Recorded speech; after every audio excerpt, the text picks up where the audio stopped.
हिंदी भाषा के क्षेत्र में मिलने वाले बहुत सारे पुरस्कारों में एक पुरस्कार है ज्ञानपीठ पुरस्कार। अभी तक कितने हिंदी के लेखक और कवियों और साहित्यकार को मिल चुका है, इसे जानना बहुत ज़रूरी है, क्योंकि अक्सर हिंदी की परीक्षाओं में अन्य भाषाओं को तो नहीं, लेकिन हिंदी में जितने भी कवियों, लेखक और साहित्यकार को मिला है उसे अक्सर पूछ लिया जाता है। तो आइए देखते हैं हिंदी भाषा में मिलने वाले ज्ञानपीठ पुरस्कार को। हिंदी भाषा और साहित्य के क्षेत्र में दिया जाने वाला सर्वोच्च पुरस्कार में से एक है ज्ञानपीठ पुरस्कार।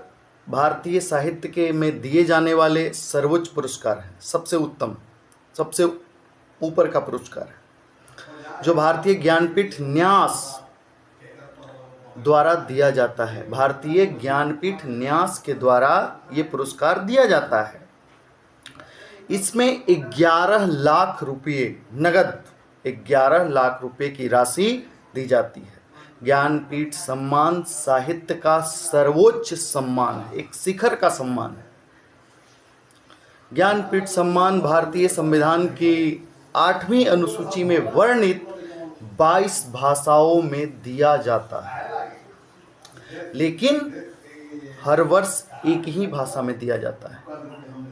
यही कारण है कि ज्ञानपीठ पुरस्कार प्राप्त करने वाले बहुत कम लेखक या साहित्यकार आपको मिलेंगे।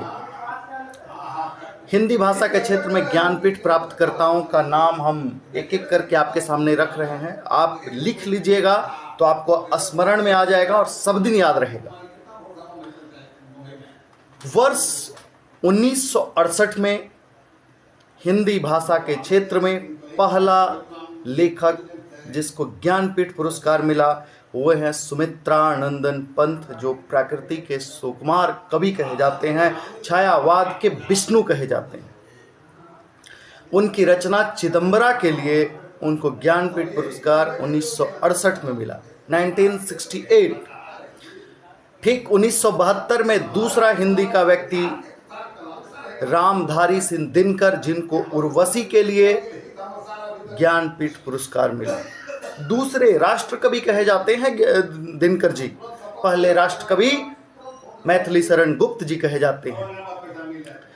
तीसरा नाम आता है 1978 में, वो है सच्चिदानंद हीरानंद वात्स्यायनज्ञ, जिनकी रचना कितनी नाव में कितनी बार, ये इनकी कविताओं का संग्रह है, उसके लिए इनको ज्ञानपीठ पुरस्कार मिला।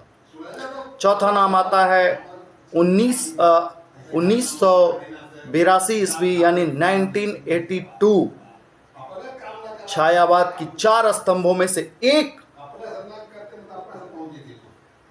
महादेवी वर्मा, मैं नीर भरी दुख की बदली ऐसी लिखने वाली कवित्री, जिनकी रचना यामा के लिए उनको ज्ञानपीठ पुरस्कार मिला।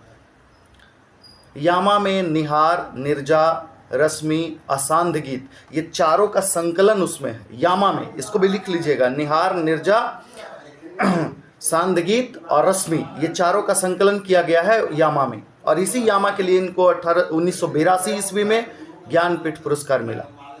अगला नाम आता है 1992 में नरेश मेहता।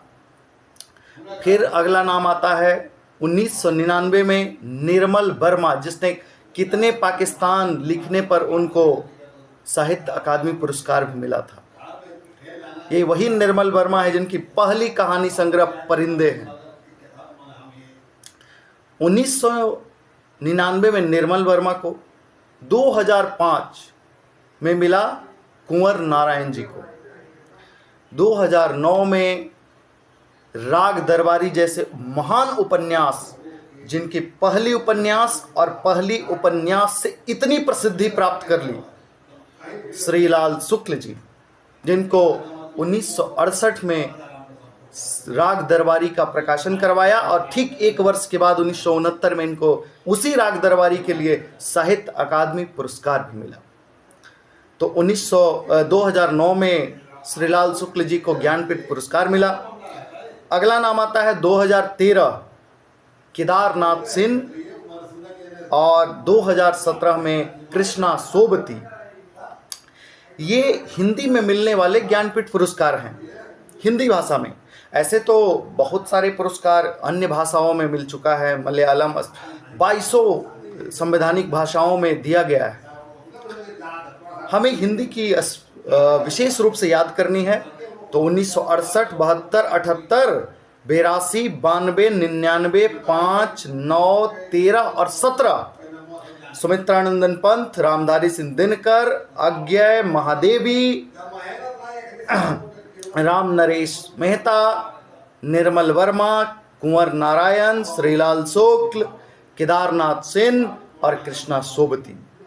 ऊपर के 4 नाम जो सबसे महत्वपूर्ण है, उसमें सुमित्रानंदन पंत को चिदम्बरा के लिए, रामधारी सिंह दिनकर को उर्वशी के लिए, अज्ञय को कितनी नाव में कितनी बार के लिए, और महादेवी वर्मा को उनके काव्य संग्रह यामा के लिए। आप सबको पसंद आएगा, ये मेरा पूरा विश्वास है। आप इसे लिख करके याद कर लीजिएगा, और अगर आपको अच्छा लगे तो थोड़ी अपनी कृपा हम पे बरसाइए। धन्यवाद।